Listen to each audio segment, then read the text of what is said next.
some scalpers are having a hard time selling tickets to Trump's inauguration. In fact, the New York Daily News recently profiled the story of a 36-year-old Democrat by the name of Yossi Rosenberg, who apparently purchased tickets to the inauguration online for $700, 2 tickets. So he figured, well, it's an inauguration. Of course, people are going to want to be there and experience it, so I can probably sell them for a lot of money online. No takers. According to Rosenberg himself, nobody wants them. It looks like I'm stuck with them. I might even have to go. He says, I got offers before I got them, but then I get them and everybody balked. Now, no one's a winner in this story because I hate scalpers. Like, I hate the idea of, oh, I want to turn a profit and like take advantage of the situation, so I'm going to buy the tickets for less and then try to sell them for an insane amount of money. It happens all the time for every event. It drives me crazy. But nonetheless, he tried to do this and it didn't work. Keep in mind, there are a number of A-list celebrities who have decided, no, I'm not going to perform there. There are a number of B-list celebrities, C-list celebrities, D-list celebrities who also have decided not to perform. Not that that matters, but it seems like there isn't as much interest in Trump's inauguration as there was in previous inaugurations. So I'll give you an example. First of all, Rosenberg is probably trying to sell the tickets for way too much. More than $700 for 2 tickets was too much even during Obama's inauguration. However, you can find tickets to Trump's inauguration for as low as $175. For Obama's, the absolute cheapest you could find was around $300.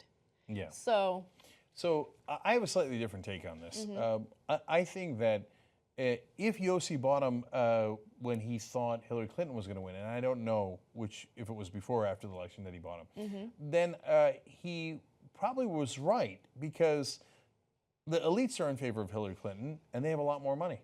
And so they probably would have paid $700 to go to their beloved Hillary Clinton inauguration. I'm not kidding. I really believe that. A lot of Trump supporters are not as highly educated and don't have a lot of money.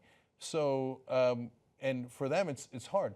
Now, my favorite part of the story is that Yossi Rosenberg then goes to sell the tickets at a white supremacist website. Because he's like, I got to get rid of these tickets. I don't know who wants them. Probably the white supremacists. And it turns out they do, but they don't have a lot of money, so they lowball them. Oh, it's so good. He said, I want to read his quote. Someone offered me $200 for the pair. I guess his approval ratings aren't that high, right? So this story is wonderful. Are you really surprised that the white supremacists don't have a lot of money? I mean, those are the guys who are like, oh, we're the superior race. And they're like, do it out of a shack somewhere in the middle of the woods.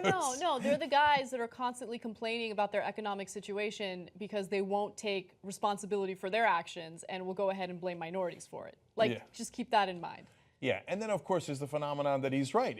Trump's approval ratings are hovering between 37 and 40%. Obama got more demand for inaugural tickets. One, because he was a historic president. A lot of Africans wanted to go see the first black president being sworn in, and and a lot of white Americans did too. That was a historic moment. To be fair, Donald Trump is the first orange president. Just not a lot of other orange Americans. John Boehner's paying really high prices to get into the inauguration, but that's about it. And so. Trump Obama was at 83% approval rating when he was getting sworn in. Yeah. Trump is 37 to 40%. So there just isn't as much demand. Yeah, that's a good point. Look, I'm going to be honest about something. Even if I had the opportunity to go to Obama's inauguration, I wouldn't have gone. Nothing sounds worse to me than being in a place that's crowded with people and it's cold. Like, it sounds terrible. Like, you know where I would watch the inauguration? At home, or here on a television, where I'm comfortable and have access to food and a bathroom. Here's where I'd watch it, TYT. Yeah, exactly. Okay, sit at home, get your couch, connect your TV up to the internet.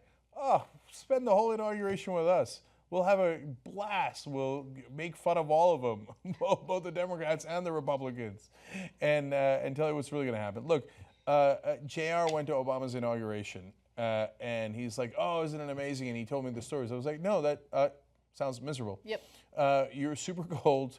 Everything is super crowded, which I can't stand. Yeah, same. And then, first of all, good luck trying to go to a bathroom all day long, because all the bathrooms are blocked because everybody's trying to go, right? Yep. Those are the things people don't think of. You can't get food, you can't get anything. And then finally, when Obama speaks, he's like a million miles away. He's like, what did he say? What did he say? You know where you can find out exactly what he said? Right here on TYT.